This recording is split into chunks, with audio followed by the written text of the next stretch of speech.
Hey, DraftKings fans, football's right around the corner. You get in on the action with DraftKings Sportsbook, an official sports betting partner of the NFL. And with the NFL returning, DraftKings is giving new customers $200 in free bets instantly when you bet $1 or more on any football game. So listen up, because you don't want to miss this. Head to DraftKings Sportsbook app now and place a bet of $1 or more on any Week 1 game to receive $200 in free bets instantly. If Sportsbook is not yet available in your state, DraftKings still has huge cash prizes up for grabs all season long with their daily fantasy contests. And for Week 1, DraftKings is giving all new customers a free shot at a $1 million top prize.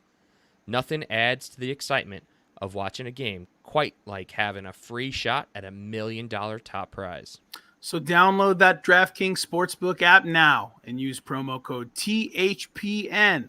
Again, that's THPN to receive $200 in free bets when you place a $1 bet on any football game and get a free shot at $1 million top prize with just your first deposit. How awesome is that, man? That's promo code THPM, and that's only for a limited time only at DraftKings Sportsbook, an official sports betting partner of the NFL. Must be 21 or older, New Jersey, Indiana, or Pennsylvania only. New customers only. Minimum $5 deposit and $1 wager required. One per customer. Restrictions apply. See DraftKings.com/sportsbook for details. Gambling problem? Call 1-800-GAMBLER or in Indiana, 1-800-9-WITH-IT. And that, folks, is how you read a draft ad. We did it. We did it. And normally it takes us like 15 takes to do that because I try to do funny voices. No, it doesn't. That's true. I usually just cough a bunch. I just cough a bunch into stuff, but I'm not trying to cough into this microphone all that much because we got our homie Chris Joseph. He's hanging with us, episode 131 of Bar Down Breakdown. Our homie CJ, as he's been affectionately called by one Mikey from Bar Down Breakdown, is a former ECHL player. So it's always awesome when we get to share some stories with someone that's been on the ice pounding it out. So what's going on, man? Welcome on. Thanks for being with us. Yeah, thanks for having me, guys. I appreciate it. You know, it's like we said, it's been a while for trying to get on here, so I'm glad I could finally do it. So, CJ, I see that you popped your chiclets in. I was hoping that you were going to keep them out for the interview. Yeah, I mean, I could take them out. I don't care. I feel like that just makes you look so much more badass. I tend to lose them when I take them out, to be honest with you. So I try to wear them as much as possible now. But, like, man, during quarantine, obviously, like, I wasn't going anywhere, so I would never wear them. And I was back at home, and at one point I was like, "Hey, Mom, like, have you seen my teeth?" She was like, "What do you mean?" I was like, I haven't seen my teeth in a solid month and a half. I don't know where they are." She was like, "How is that possible?" I was like, I couldn't tell you.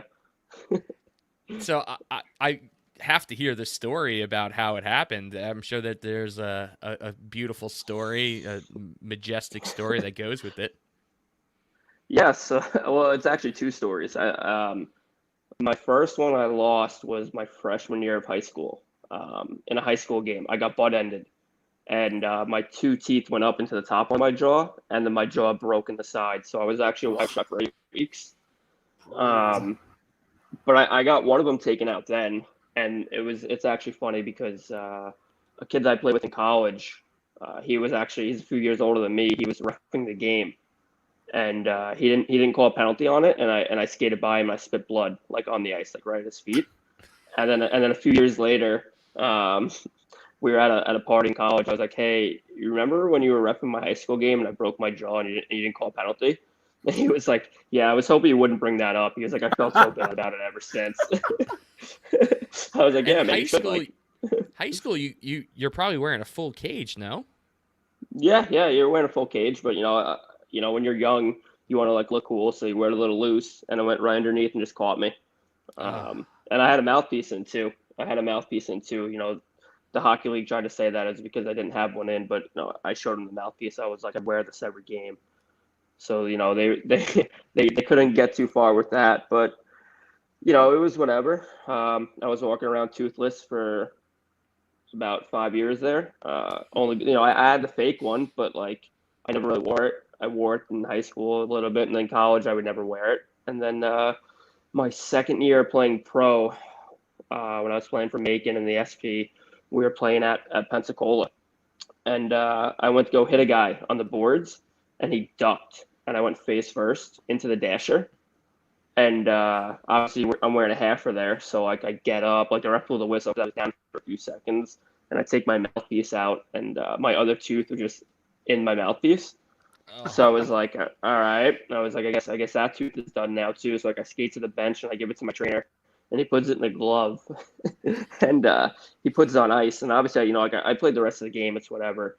But the next day I saw the specialist, and he was like, I brought it to him in the glove, and he looks at me. He was like, "What do you want me to do with this?" I was like, "I don't know." I was like, my trainer told me to bring you my tooth. He was like, "There's nothing I can do with this." He was like, "There's literally nothing I can do with this." I was like, "Oh, sorry. I guess you can just throw it out then." So like he literally threw it out, and he was like, "All right, sit in the chair." And I sat down, and like he gave me a needle to numb me up, and he was like, "Oh, part of your tooth is still in here, so you're gonna feel like some pressure." And he literally like yanked it out, and he showed oh, me it, and like part of my jawbone was like impacted on my tooth also, so they had to like he was like, yeah, it was pretty bad. I was like, yeah, I mean, I guess so, considering my tooth came out. I would think it's pretty bad. And Fuck, man. the way it works, like if you want to get fake teeth, like for that situation, they actually have to inject like graphite into there because it like heals around the bone and Oh gives you like shit. another area where they can put like the screw in eventually. Okay. So he opened up the other side too, and then he injected graphite into both of them, and then stitched me up.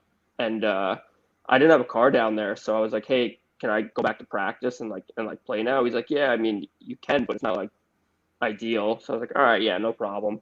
And I went and I caught an Uber because I didn't have my car down there. I Ubered back to the rink, and I walk in, and like I just started getting dressed. I got on for like the last 15 minutes, and I got hit in the face. Literally got hit God. in the face, like right in the mouth. Like, man, it was like such a nightmare. I was like, my trainer's like, "I told you not to go out there." I was like, "Listen, I just want to be out there with the boys. Like, I needed to be out there." He was Yeah. like, "Well, you got to go see the dentist again now." I was like, "All right," and I went back, and he was like, "Yeah," he was like, "You didn't do any damage to it, thankfully." He's like, "Just be smart." He's like, "Stop being Yeah. an idiot." So I had to wear a cage. I had to wear a bird cage for I think like 2 weeks after that. But unbelievable. that's it. After that, it was just getting used to eating apples with no front teeth, getting used to eating corn with no front teeth. It was such a nightmare. It still is. I hate it still. I I've feel like broken this corn this might lip be like eight easier, right? You could times. just like yank down and just like pull, like put it on your front teeth and I pull out. mean, No? honestly, I've never tried it. I won't lie. I've never tried that. But like, I'll go to like bite to an apple and just like the whole middle piece will be like still there, and I'm like, it takes me like twice as long to eat an apple now. You know what I mean? So it's Oh so man. annoying. That's got to But be it's like it's what I. that's got to be the weirdest looking bite marks like you've ever seen. Like, just like two rips and it's almost like a spider bite or some shit, dude. That's gnarly. But it just like it goes to show like your mentality, is like every hockey player that like you see in the NHL. Like that's just it, man. It's just like I don't give a shit what happened to me. Like I got to be out there. And I think it's hard for a lot of us, like, Mikey's played like, a little bit on a pond and stuff, but like I've never actually played hockey. And, we're both hockey fans that, very occasionally we'll have, like a thought about someone who we think is, skating off the ice when they shouldn't and all this shit. And it's like, what do we know? Like we've never done any of that shit. And we're sitting here like, oh, I don't know. I think he's totally fine. That's just a little bit of blood. That's not a lot of blood. And it's just like, bro, this guy literally just like smashed his whole jaw into pieces. And we're sitting here like, oh, pussy. So just goes to show you what we know. But that's We know gnarly, man. nothing. No, it's true. Yeah. We know nothing. Honestly, hockey players. I don't really bash on other sports because I think like each sport has their own skill set. But I think Yeah. like hockey players, it's just like it's a different kind of toughness. You know what I mean? Like you look for a reason to play. You know what I mean? Like we'll Yeah. pretend we're not hurt so we can play. Like that second year when I was in Macon, we wound up winning it all, and I broke my nose twice that year. And like I just taken my cage off before the finals, and literally the first game of the finals, I got high sticked and broke my nose again. And like I was Jeez. like bleeding everywhere on the ice, and I get off the ice, I go to the bench, and our trainer Grapes, he was like, all right, he's like, Joey, like we're putting your cage back on. I was like, I'm not putting my cage back on. I was like, no shot. I was like, I'm not doing it. He was like, you're Yeah. bleeding everywhere. Like you get hit in the nose again. Like you're gonna be in pain. I was like, I don't care. You know what I mean? And like I Mhm. went out the next shift, and like I had like the gauze up my nose. Like I would take it out and like switch it after every shift because it Yep. wouldn't stop bleeding. And then like I Yeah. would still go out there. I was still like blocking shots, you know what I mean? Like throwing the body around. Like I was still asking guys to fight. Like it didn't Mhm. matter. You know, like your adrenaline's going there. Like you're just ready to be out there and play. You know what I mean? You don't want to be letting the boys down. And I think that's like a lot of other sports are missing at times, to be honest with you. So you mentioned that championship that you won, but does that even come close to the championship game for Team North Korea? I don't. Did I even play in that game? I think I was. No, Wasn't dude, I I think that was suspended? you were suspended, and that's probably why we lost. Honestly, That was. Listen, I loved playing there, but that was like. I remember the first. I got suspended twice that year. Once I got suspended wearing Kenny's jersey, like when I first started playing with you guys, and then the next time I got suspended, like when I was actually on the team, and that was like at the rinks. The first one was at Dix Hills. And I remember we had the finals or playoffs coming up, and I felt so bad because I was like, damn, like they like wanted me to really play in the finals and like help them win, and like now I can't even go because like I'm literally suspended for 3 games here. Like this is a nightmare. yeah, dude, I think and there was that's a kind of I think there was a lot more pressure there though with you guys for sure. I had a lot more pressure for you guys because I actually had to score goals. yeah, because I sure as hell wasn't scoring any damn goals. But honestly, dude, I when I think back to that time of playing on Team North Korea, that's really when the idea of like doing some kind of podcast talking about music and alternative music and hockey came to me. And 131 episodes later, we're still kicking, and there's still so many guests that we need to get to. It's just unbelievable, the crossover. Yeah, man, it's unreal. Like you guys have been doing this for a while now too, you know, and I think you see that. I was talking to someone about this the other day, how like the music scene, it's kind of like the hockey world in a sense that like it's large but it's small. Someone always Oh Mhm. yeah. knows someone in a certain way where like they're connected. You know what I mean? Absolutely. And Yeah. like I feel like a lot of hockey players, or I should say a lot of bands like love hockey. You know what I mean? Like Oh yeah. it's different, and you know they put on a lot of merch. You know through like I know ETID did a lot of it through like Violent Gentlemen. You know like other Yep. bands like they do Hmm. stuff like their own through like because they love hockey. You know and they put out stuff like regarding like their favorite team and stuff like that. Like actually the other day I was where I went to that Dropkick Murphy show. Somebody had Hmm. a Dropkick Murphys hockey jersey, but it was blue and white like the Chiefs jersey from Slapshot, and it just Oh, said sick. Dropkick on it. And it said Dropkick on it, and the back, I'm pretty sure, had the year that they started as a band, and the Yeah. nameplate said Murphys. Like, it was awesome. Like, I was like, That's I would awesome. pay money to have that. You know what I mean? Yeah. It's like with the Dropkick Murphys, it's so funny, right? Because like they're from Boston, so like you figure like they've all got to be like big Bruins fans, but like the Dropkick Murphys are so often associated with like that strong Irish culture that you think like they would just have like an entire line of like soccer jerseys, but like Yeah. it's just like it's kind of like a crazy little like crossover in there, and in that just like Boston is always associated with being a sports town, but like a big hockey town. And like I never knew the Murphys did any crossover merch for hockey, so that's dope. I love that. And Yeah. but No, go ahead. Go ahead. oh no, I was just gonna say, but like I love I love those crossovers, like everything Violent Gentleman does, and some bands that go out of their way to make their own like little designs that are like just a hair away from copyright infringement, from like the actual logos, but it's dope, man. I love it. Yeah, it's awesome. I was literally on the train coming back from the show, and we were at a stop, and I saw somebody standing on the platform with it, and I was like contemplating if I should literally get off at that stop to like ask them how much they wanted for the jersey. So I was like, man, that's awesome. Like I would love to have that, but those are probably something that they sold like a certain amount of them, and then they were like done with it. So it was like probably like a special thing, which I think is really cool too when bands do Yeah. stuff like that, because it's like you can be like one of like 50 that get that, and it's awesome. It's worth to spend the money for stuff like that. I mean, I think so Absolutely. anyway. Oh yeah, and you gotta just tip your hat to Violent Gentlemen because they always like for the jersey crossovers because they just released like an Every Time I Oh Die yeah. one, and it is so sick. And I have the Pure Noise Records one, which is also beautiful. The Violent Gentlemen Pure Noise Records crossover, lovely.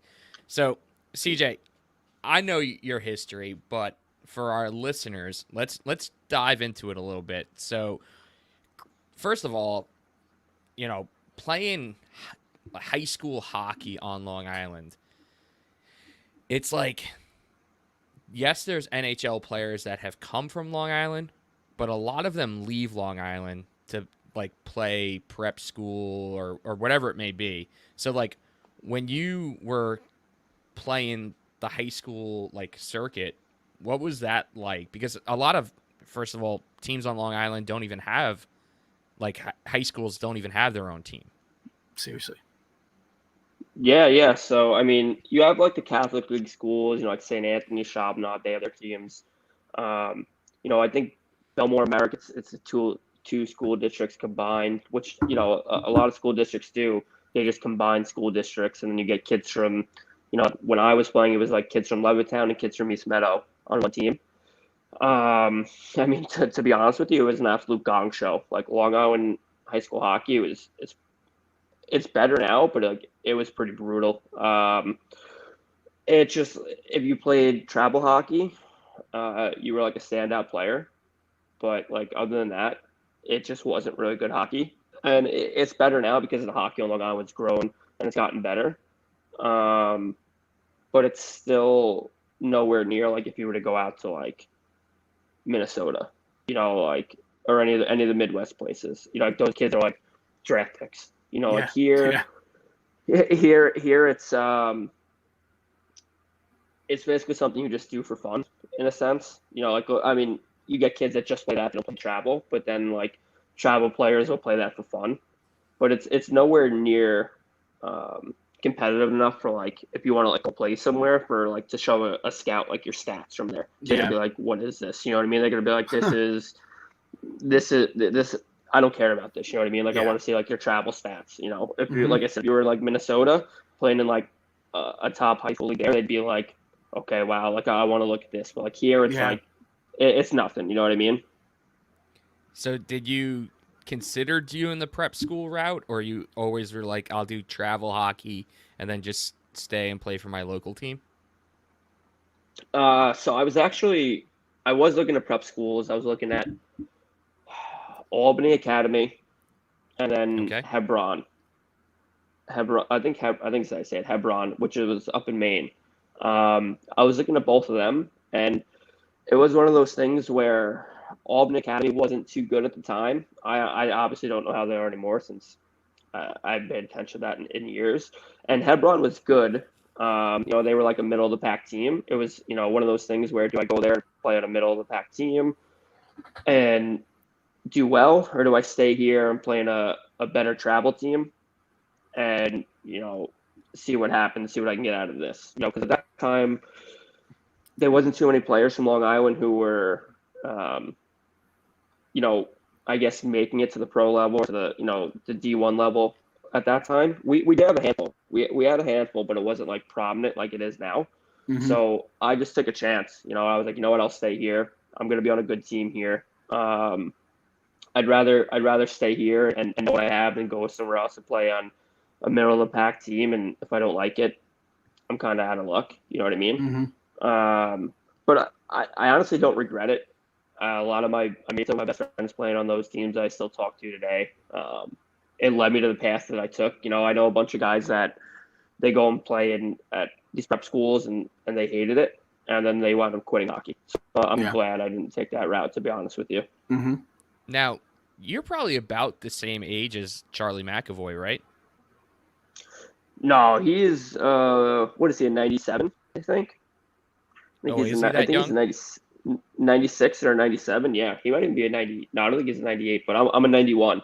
So, like, there's a 5-6 year gap between us. But I never played with him.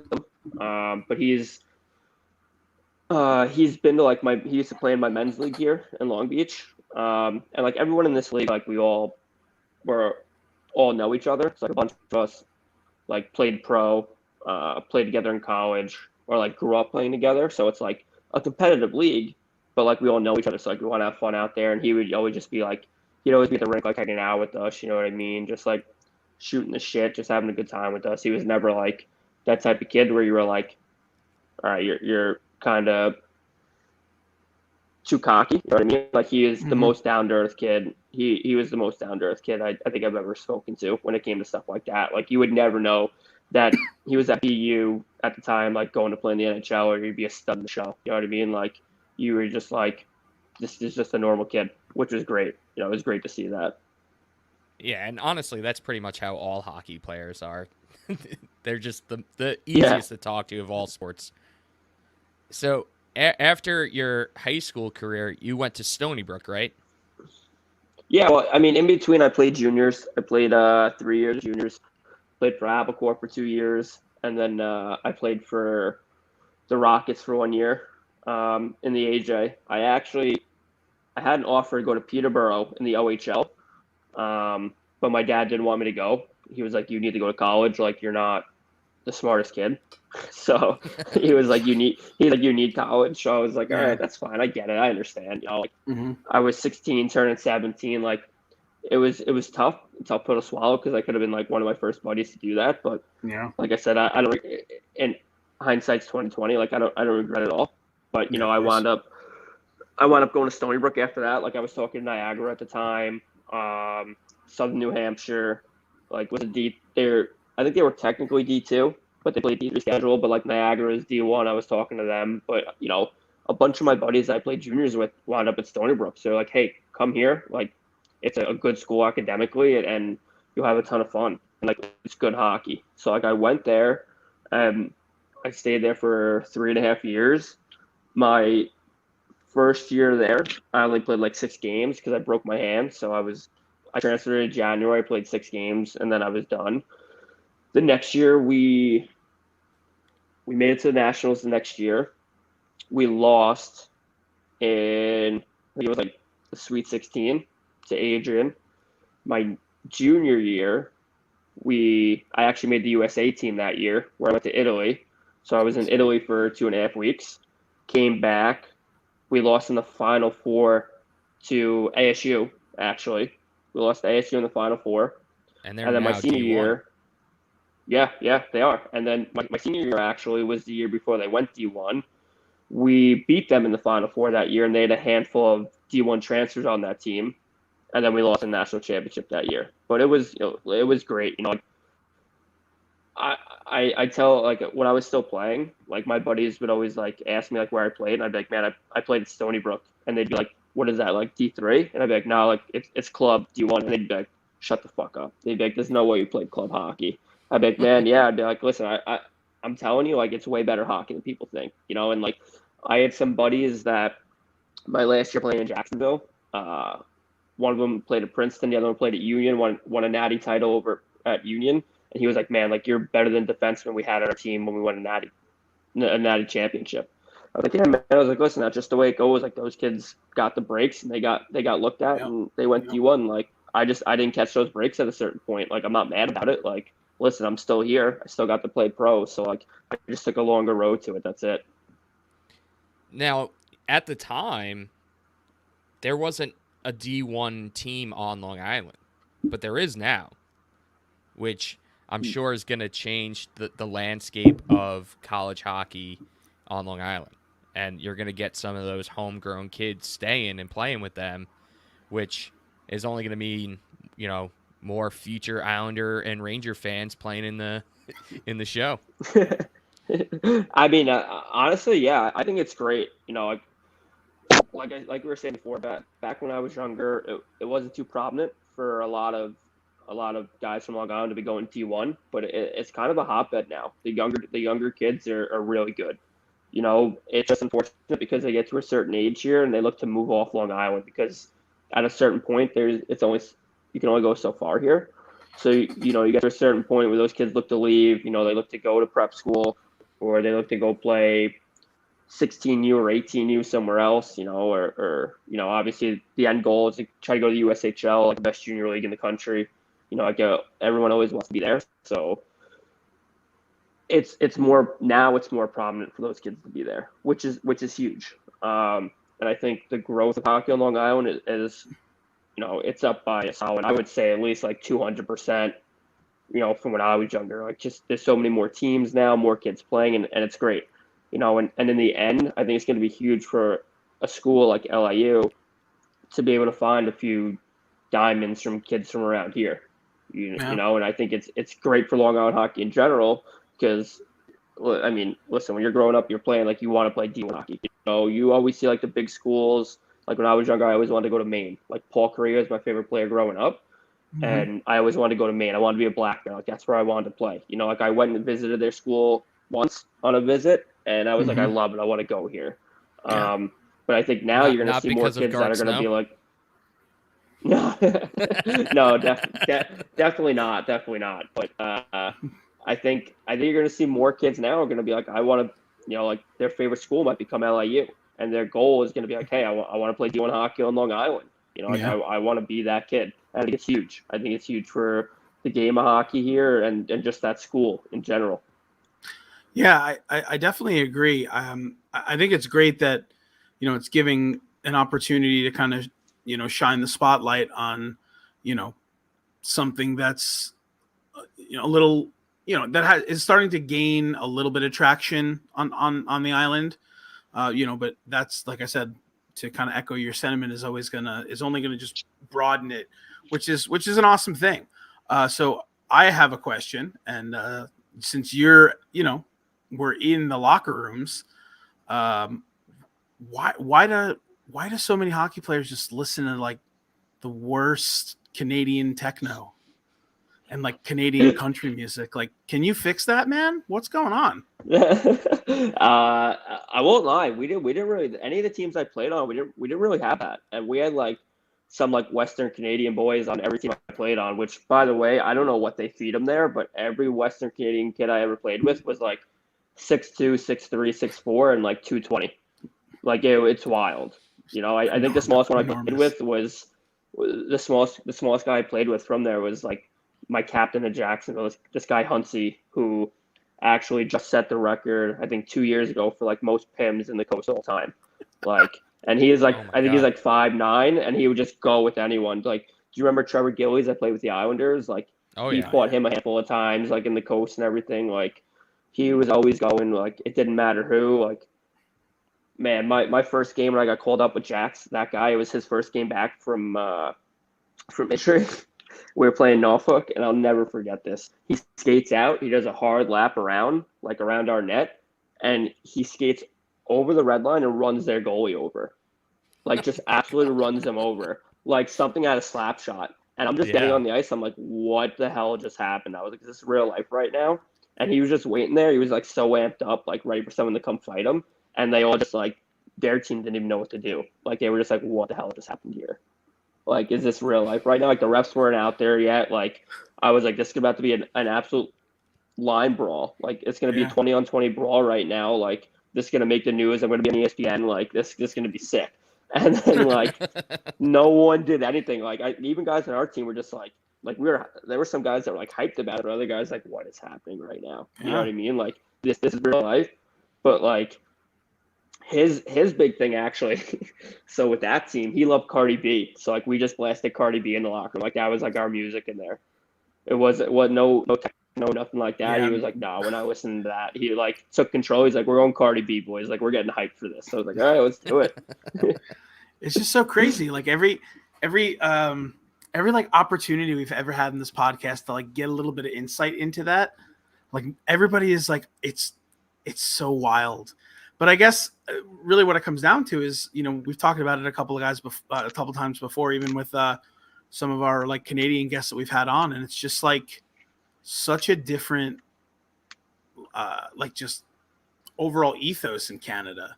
Like when it comes to hockey, like Canada and hockey, like that's like what the NFL is here. Is what this guy was telling us. He's like, it's the number one thing in Canada. So like when you think of like meathead, like NFL bros, like Canada has like meathead NHL bros. So yeah, of course they're gonna listen to like techno and like terrible R&B. But the other side of it is like, because Canada is like still not as developed as America. Like when you get out into like the sticks of Canada, like Western Canada, or like up there like by the fucking lakes and all that shit, like you're just getting like country bumpkins. So yeah, they listen to like weird Canadian country because like that's all they know. They just live in like vast amounts of trees. Like, that's just what they're doing. So it's so funny to me, like, to think about that. Yeah, I do have to say though, like we did do a lot of country music on all my teams. It was always a lot of country music, but it was never techno. Literally, like I was lucky enough. Like, listen, I honestly didn't care. You know what I mean? Like whatever the boys wanted to listen to, they could listen to. Like, it didn't matter to me. I could phase it out if I didn't like it. Yeah, but like we never had techno on there, which was good, I guess, because I guess I didn't have to hear about it. But the country music, there were some guys that would just blast country music before games, and like our coach would come in and be like, "What are you boys listening to? Like, how does this get you like excited to play?" I was just gonna say, how does that get you pumped? Like Garth Brooks, like how does that get you pumped for anything? I mean, I think for a lot of guys too, like it's different mindsets. You know what I mean? Like certain guys listen to like the heavier stuff because like it gets them going. But then there are certain guys that like they like to keep it loose. You know what I mean? Like they don't think too much about it. They're just that they're there to play hockey. They're there because they want to be there. So like they don't want to overthink it. They just want to go out there and play. And I think so. Like for them, it's like they can listen to whatever just to kind of keep them loose, and they're still ready to go.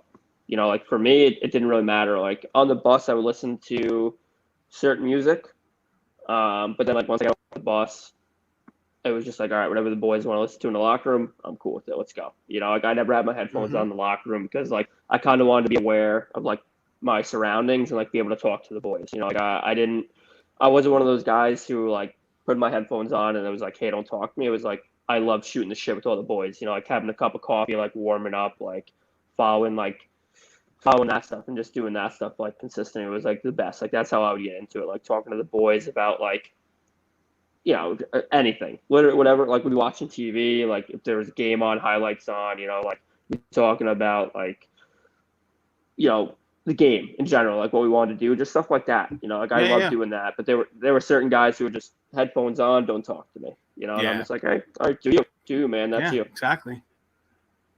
So I do want to just kind of dive in because it is a few years like since you played professional hockey. So have you followed any of the boys that you've played with, like whether against or on your team? Have any of them risen to like the AHL or even the NHL?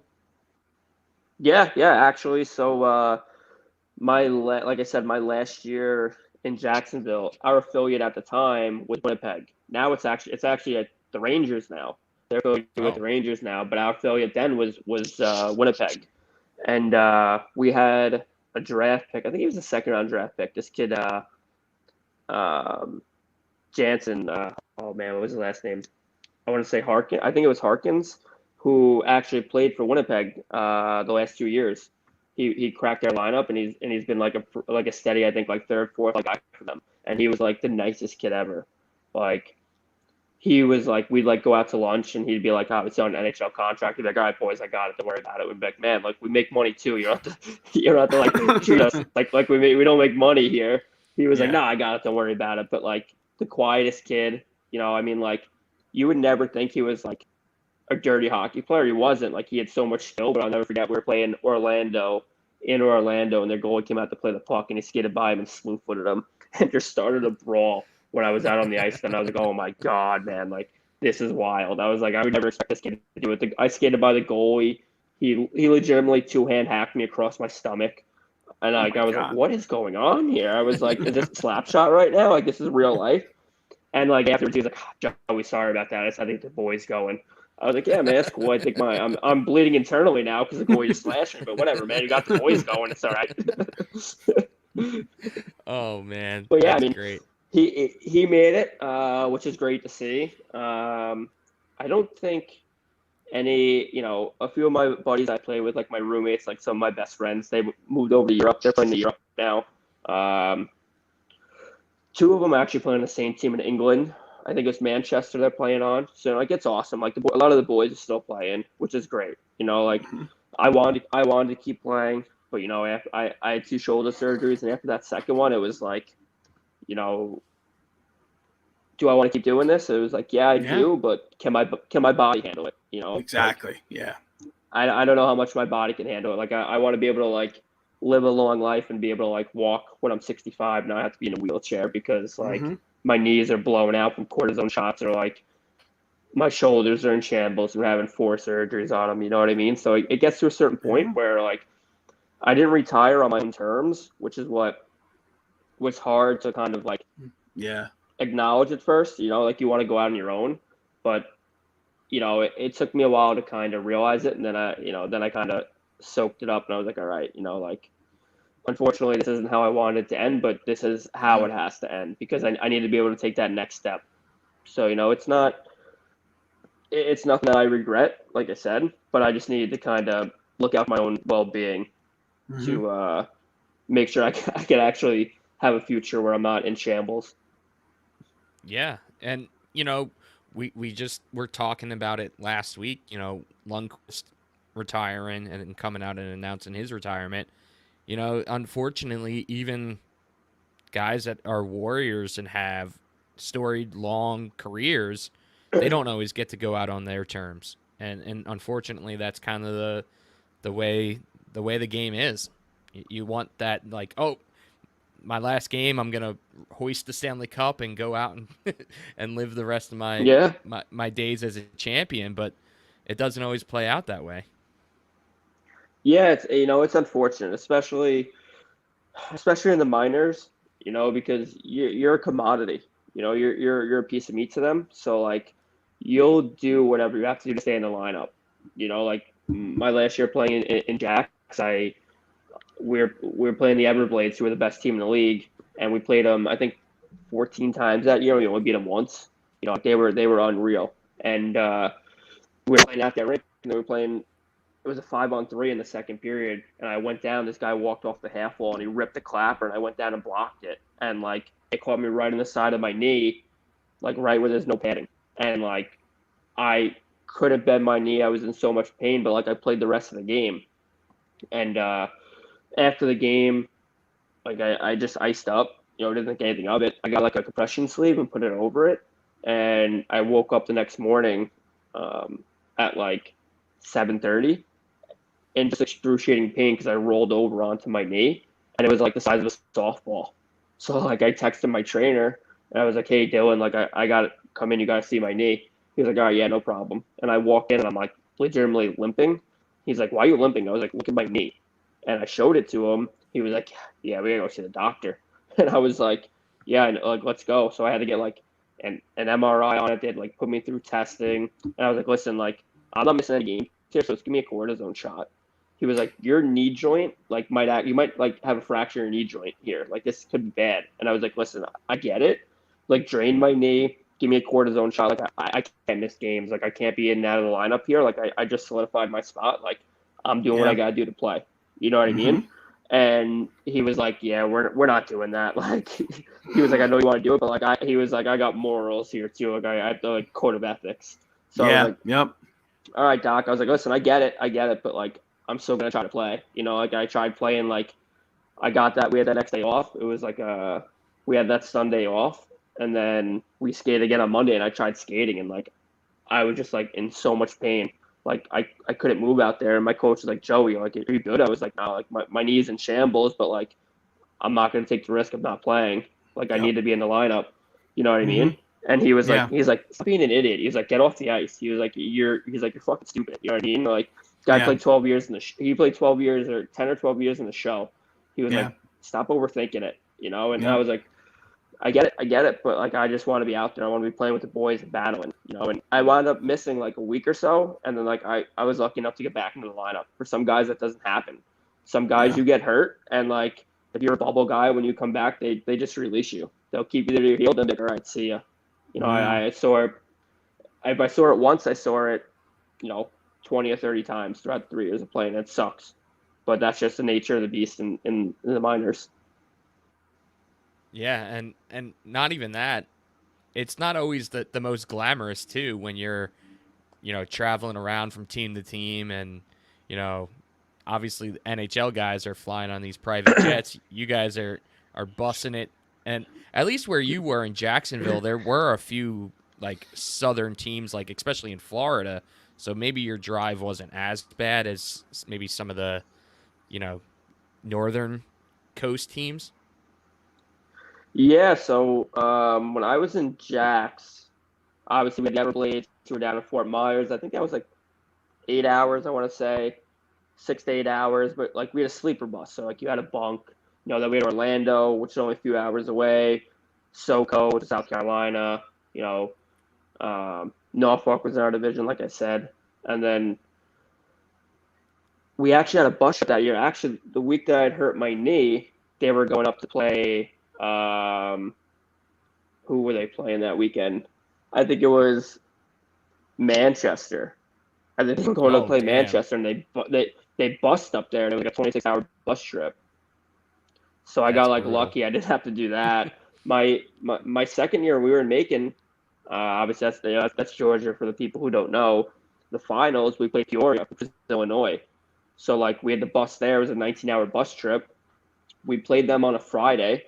We beat them in the first game, and then the next game was Sunday at like 4 o'clock. So by the time we got home, it was actually like Saturday, like night.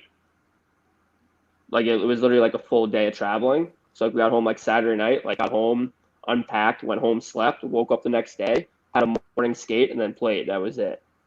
Like it was the turnover was like wild because you were like, I'm literally just getting off the bus and I get to sleep for 6 hours and I gotta play a game again, like in the finals. You know what I mean? But like, you get some teams that like they'll fly. Like our owner was gonna fly us there, but the league actually said no. They were like, no, like you gotta bust it because Peoria doesn't want to. They don't want to fly their guys down. So he was Now, like, so my team has to suffer. Yeah. Yeah. I'm not sure if it was the Southern Pacific. What's it called? The Southern Coast or Southern Pacific Coast League or? Uh, the SP, so it's called the Southern Professional Hockey League. Oh, okay. So, is that the one where like one of the teams won the championship and just won't turn over the trophy, or is that the ECHL? Oh, I think that was the coast actually. I'm pretty sure that was Yeah, the like the coast. team It won was and they just won't turn over the trophy. I think it was Colorado because I think Colorado won it back-to-back years. Don't quote me on that, but then they moved up to the A. So I think they just kept the trophy. They were like, yeah, we're not in your league anymore, so who cares? And just like kept it, which is like I don't know, like I think that's like hilarious to do that. You know what I mean? Like I would do the same thing. I'd be like, no, it's ours now. See ya. What are you gonna do? Find me? I'm not in your league anymore. Like, I'll Could you keep it. See imagine ya. could you imagine the story that would create if like an NHL team did that? Just like the Lightning like don't win this year and they're just like, no, like you can't have it. And they're just like, what do you mean? Like this is the fucking Stanley Cup. And they're like, nah, you just can't. Like Victor Hedman is like, you got to take it from him. And they're just like, what the fuck do we do here? You know, I just like everything in my head like plays out just like a professional wrestling storyline. So it works, you know, like that would totally work in that context. So I just got one last question for you myself. But just to kind of touch on like some music stuff here. So I know that you're big into alternative music. Obviously, that's why we got you on. Now, for over I'd say maybe the past year, it's only been what? Yeah, it's been about 9 months, right? Is there anything you've been listening to that came out this year that's just like you're killing it on? Actually, yeah, I've been really like so like I go through like phases where like Mm-hmm. I listen to everything except like Canadian techno, like we were saying before. But like I literally listen to everything. Like I'll listen. I love country music, like in the summer, especially like being here in Long Beach. Like you want to be on the Yeah. beach, just like or on the boat, like listening to like country. You know what I mean? Mm-hmm. But like lately, I've been like on a huge like pop punk like kick. You know what I mean? Mm-hmm. Like that's like all I've been listening to. So like I started listening to that band Waster. I think that's how you say it. Like Yeah. Yeah. Yep. and Oh yeah, I yeah, On yeah. love them. on No Sleep, I think they're on. Yeah, they're good. And yeah, I've like been all about them. I don't know when their last album came out though. I think it might have been That's the one that has like 2020, no to be honest vowels with in you. it, right? Yeah, Yeah, WSTR. yeah, Yeah. yeah, yeah. That's them. And then the new Grayscale. I don't know if you guys listen to Grayscale. Their album just came So out the good. other day, Yeah. and I've been listening to it nonstop. Like it's my favorite album. I think of 2021. It's gonna be my favorite album of 2022 already. Like Dude, unless E-Tid comes out with a new album, then it's like my favorite album. ETID's actually got Yeah, I think they are coming out with one. October. It's coming Yeah. out, man, and they've already Are released they? a couple. Yeah, dude, if you get a chance, they just put out a video for this new song called Post Boredom.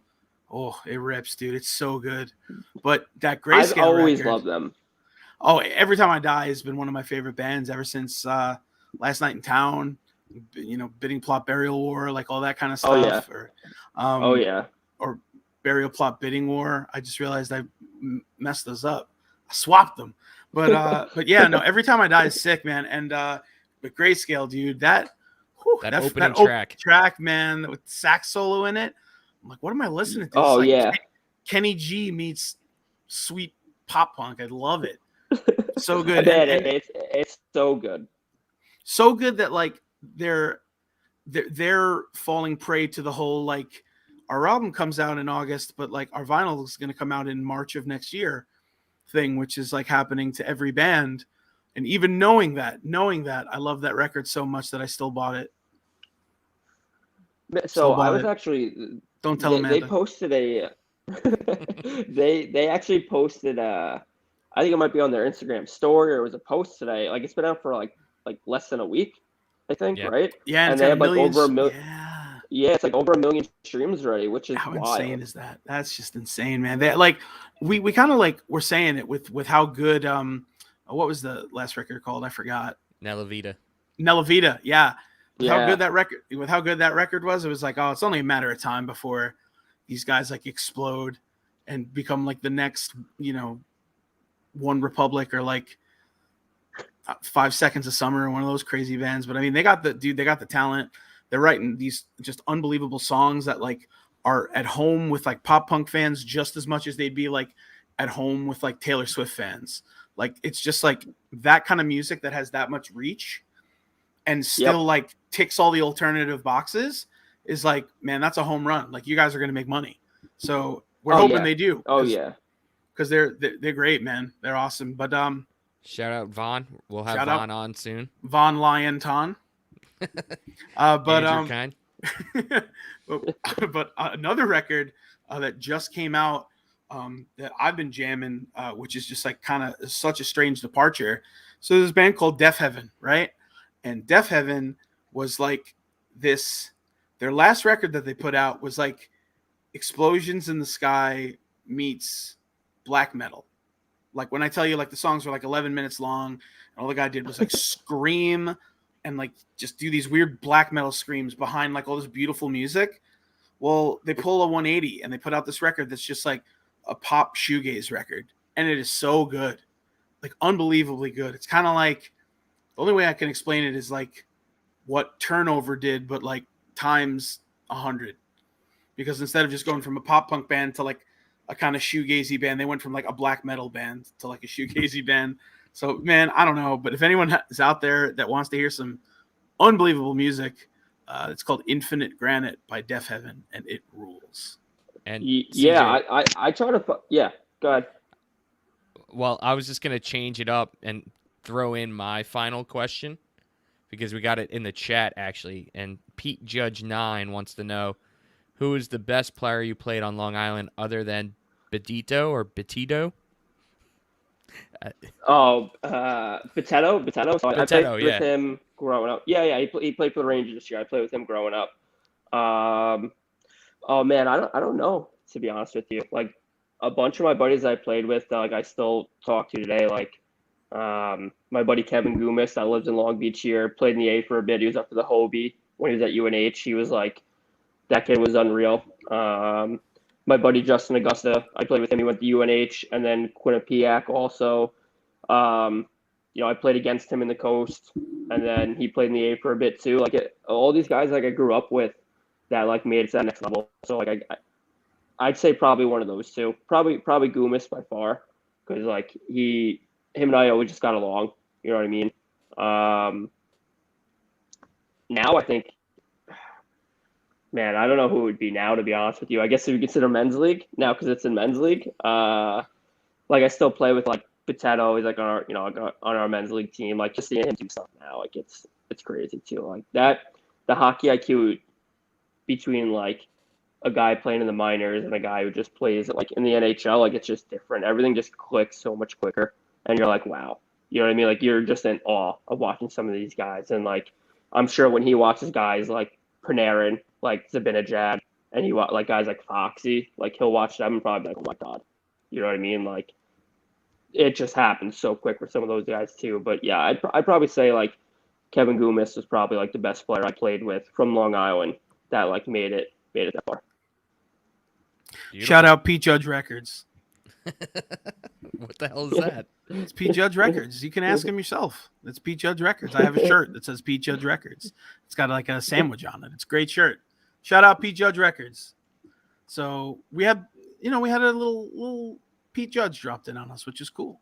But CJ, man, thank you so much for being on with us, man. We appreciate you spending the time to, talk to us and give us some insight, man, because it's so cool to hear from someone who's like actually like made it pro, and just to hear like the passion that you have for this sport, that like we as fans feel like we have that like a similar passion in like watching it and enjoying it, and you have that same passion like playing it, and it comes full circle, man. It just makes me feel good. It's just like, all of the anguish that we go through as hockey fans, especially as Islander fans, right? Because it's all that happens is anguish after anguish after anguish. But but I'm sure like in your situation, like, all the times that, you wanted to get out there and play, but you couldn't because like your knee was smashed to bits, or like, you saw someone on the same bench as you, like, get an opportunity and get called up, and you didn't get that same opportunity. Like, I'm sure like all that pleasure of being out there and all that pain of like, what could have been is sharp. So, I appreciate you kind of coming on and chatting about it with us, because it's cool to see that perspective, man. So we really appreciate that for sure. Yeah, anytime. I love, talking to people about like my time being played there. I was lucky, like even just playing in the minors, like I was lucky enough to do it. At the time, coming from playing club hockey, it didn't happen a lot. It's a little more prominent now, but it didn't happen a lot. So like kind of get that jump to be like one of the first few to actually be recognized to do it was great, and a lot of it stems too from like people around me, like people pushing me, being like, man, like you can do this, you know what I mean? Like if you want to do it, you can do it, and like just like having that drive and determination, and other people, like I said, having confidence in me, like there were times where I was, like my roommate, my rookie year playing, when I got called up to Evansville, was we were the Ottawa Senators affiliate, and he was a first round draft pick. This kid was drafted first round, like 29th overall by Atlanta, when Atlanta still had a team. You know what I mean? And like even him, like just hearing him talk to me and stuff like that, like I was like, wow, like the fact that these guys have confidence in me to be playing like next to them or in the lineup with them when they were like, he was a first round draft pick, or my other teammate had games in the show, like played I think like 15 games in the show, like to hear them like have my back, like it was great to hear that, to feel like I made it, like even when things were going bad, they'd be like, hey man, like you're fine, you know what I mean? Like the boys got you. And like it was just great to kind of have that atmosphere around me. So like I'm glad I can kind of now with coaching kind of give it back to these kids, just like you said, like full circle, like coaching 18U this year, like listen, our goal is to win a lot of games, but I want to help these kids kind of mature into young men, and be able to take that chance, and tell them like, listen, two of my buddies I played with growing up, they played Double A hockey growing up too, and they made it to the AHL. You know, like it's not out of reach for you guys. It could happen. You know, I kind of always keep that dream alive. Like it will be a tougher road, a longer road, absolutely, but at the same time, like it can happen. You know what I mean? Hell yeah. Amen. All right, well, CJ, dude, we really do appreciate you coming on and shooting it with us for almost an hour. Wish you all the best with your coaching endeavors, and hopefully we just have some more young studs from Long Island playing in the show, man, and hopefully you got some of your former players on that path. I'm hoping so. I think over the next few years you're gonna see a handful from Long Island for sure. And just send the good ones to the Islanders. Give it some time.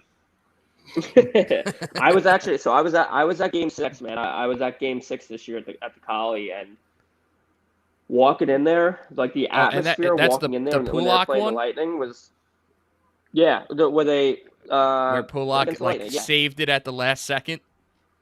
Yeah. So like the atmosphere of that game was like, you walk in, there was so much tension in the arena, you could feel it. Oh yeah. But it was also a mix of excitement, and everybody would just had a ton of anxiety. Like they should have been handing out Xanax at the door walking in for everyone in there. Because that place, like you just felt it, you know what I mean? But in typical Islander fan fashion, no offense, they were down 2-rip, and everybody was motherfucking this team. They suck. We shouldn't be here. Trade this guy. Get rid of Barzell. Fire Trotz. And then they win the game, and everyone's like, Trotz is the best. Like, it's like losing it. I'm like, man, you guys are hilarious. Like, you guys are out of your minds. And then they're throwing beers on the ice. Sounds like I'm so what many is of my happening friends. here? I was gonna say that sounds like a Coliseum full of Danny Berlandis. Yep. Oh, CJ knows Danny Berlandi. Damn right. Yeah. Oh yeah. That's Danvers' thing. Danny. Honestly, man, it's gonna be the first game of the season. Puck's gonna drop. We're gonna lose a face-off, and he's just gonna go, "Here we go, Islanders again." That's just it, man. But that's Islanders fans, man. No matter what, like, until we somehow win 5 cups in a row, like, Islander fans are still like, we're gonna have 3 cups in a row. We're gonna lose like Game 7 of the fourth, Game 7 of the Stanley Cup final for that 4th cup, and people are gonna be like, "Fucking Islanders suck, man. Never gonna see 4 cups again. It's bullshit." But you know what? That generation's eventually gonna die off. And when not Danberg.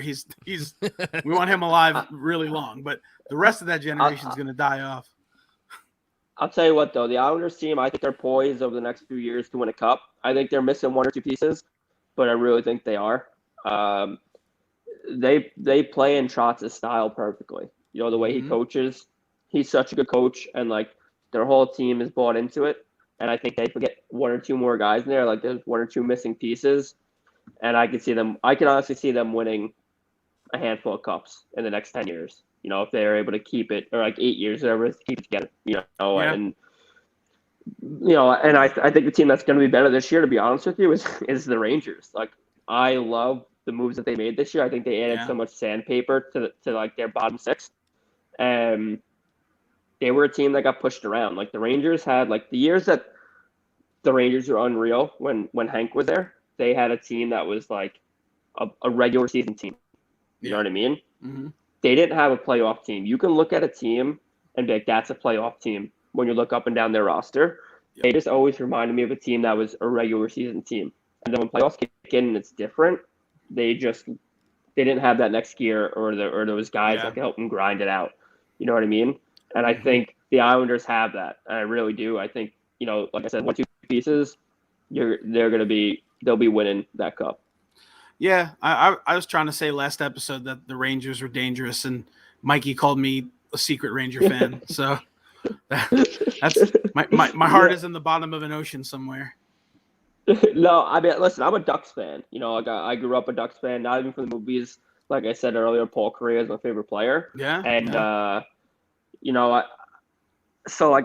I'm like pretty in between with the Islanders and Rangers, and I really think that like the moves the Rangers made are going to help them.